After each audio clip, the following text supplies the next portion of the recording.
And I would call on Mr. Massie. Can we be honest with the American people about what's going on here? This is political theater. I'm going to call out both sides right here. It's all posturing. It's fake fighting. We all know where it ends up. This is Groundhog Day. I don't care if the Democrat is the speaker or Republican is the speaker.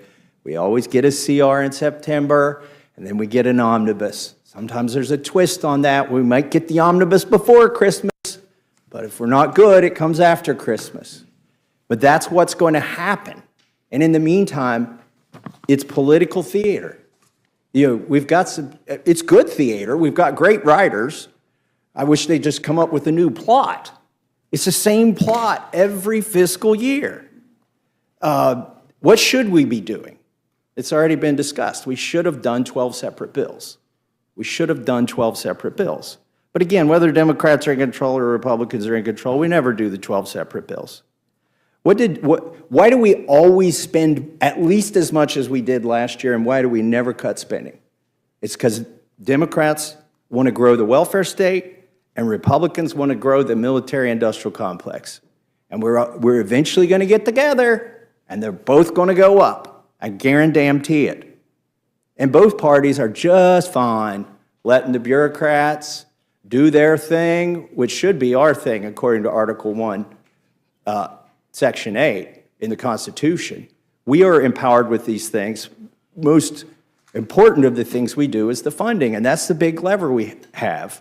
You know, I've sat through now almost 2 years of hearings in this Congress where we've exposed lies at the CDC, shortcuts at the FDA, unconstitutional gun bans at the ATF, over-prosecution of January 6ers at the DOJ, targeting common citizens at the FBI, spying by the NSA, illegal mandates for livestock by the USDA, targeting plant vaccine or transgenic plant vaccine at the NSF, and censorship, the censorship industrial complex of which the NSF is part of, automobile kill switch at the DOT. Now, these are all things I think most Democrats are just fine with this kind of totalitarian state that the bureaucrats are pushing on us.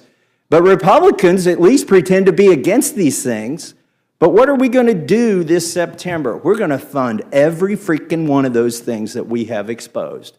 That is the tool that we have, is the funding. Why are we funding things we don't like? We don't have to. Well, it's because we're addicted to spending. And this doesn't do anything about the addiction at all. So let me touch on one point, too, here that I think is important. A couple years ago, or a summer and a half ago, I suppose now, we did something where we allowed the debt limit to be increased.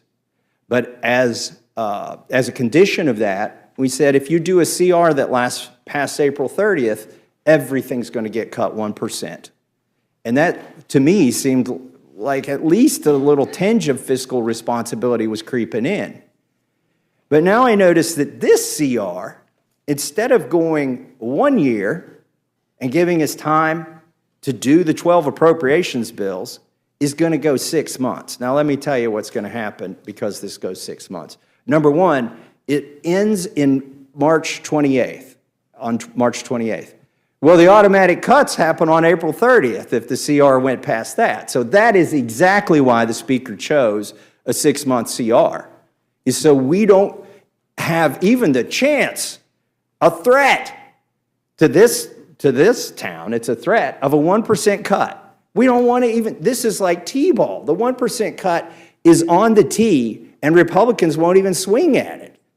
So instead, we're going to do a 6-month CR instead of a 1-year CR. That sets up another crisis next spring where we can do another pretend fight sometime around March.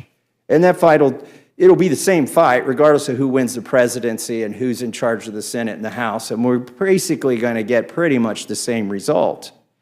But that's 6 months from now.